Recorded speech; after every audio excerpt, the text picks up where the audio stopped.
Vanity of vanities, all is vanity, we hear in the first reading today. This first book of Ecclesiastes, this word, what he's doing is he's wrestling with the things of the world. What are the things that truly matter? And he kind of goes on sort of conventional wisdom. The things that people say are important. Riches, hard work, a good reputation. But as he's wrestling through those things, he realizes all of these things that people say matter commonly, these are all passing things. Vanity of vanities. Now the Hebrew word he uses that is translated as vanity is more something like vapor. Think of a thick fog or cloud, right? That from a distance seems solid, like something you could reach out and touch. And yet as you approach it, it's nothing. It's insubstantial. And that's what he's saying with this vanity of vanities. Now, there's all these things that we as human beings treat as if they're the most important, the lasting, solid things. And yet all of these things are passing. We kind of live backwards as human beings. We treat things, what we perceive as the solid things, we treat things that are passing as if they're the solid, lasting things, and we neglect the eternal things.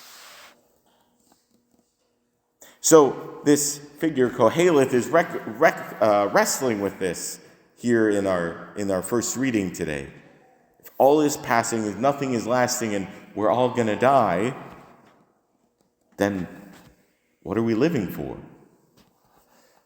And he ends it with, he arrives at, all these things are passing, but the end of the book, he says this, the last word when all is heard, fear God and keep his commandments, for this is man's all.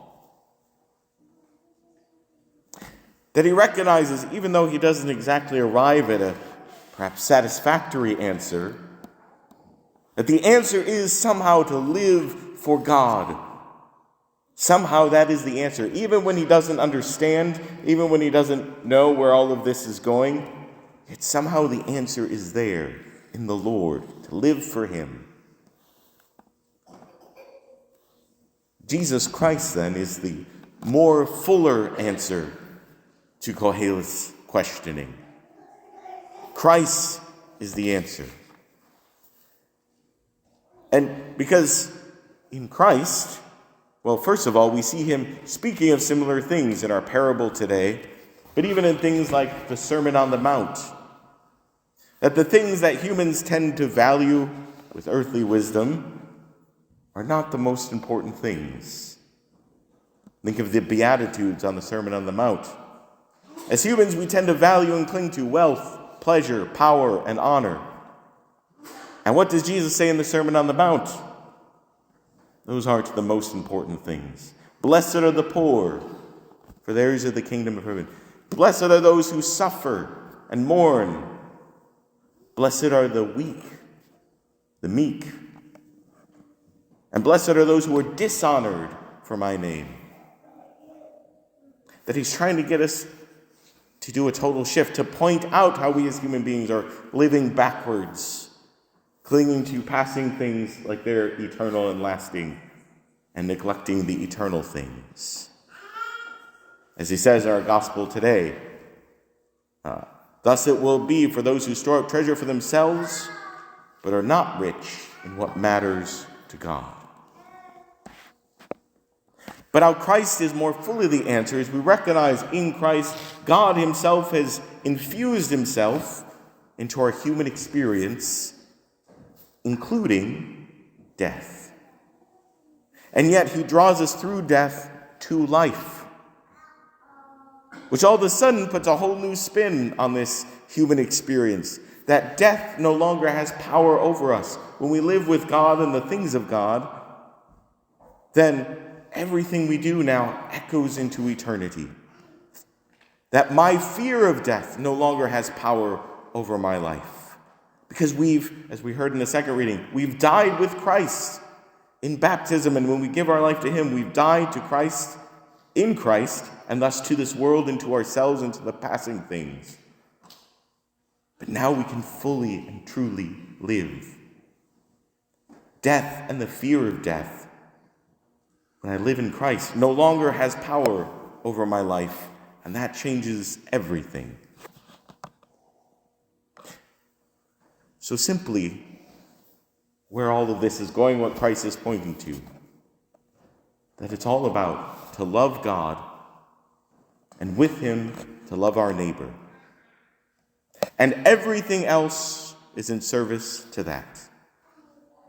To love God, and with him to love our neighbor, and everything else is in service to that. Our money, our wealth, the things we have, material things in this world, our positions of authority that we have in this world, whatever they are in society and in relationship to others, it's all in service to that.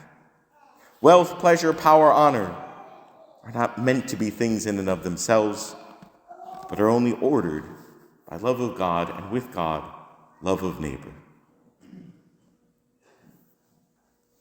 So I want to conclude with a quote from St. Teresa of Avila.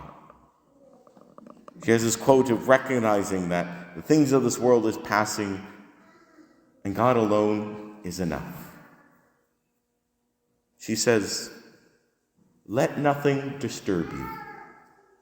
Let nothing frighten you. All things are passing away.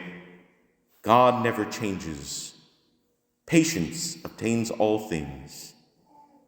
They who have God lack nothing. God alone is enough." Vanity of vanities, all is vanity, we hear in the first reading today.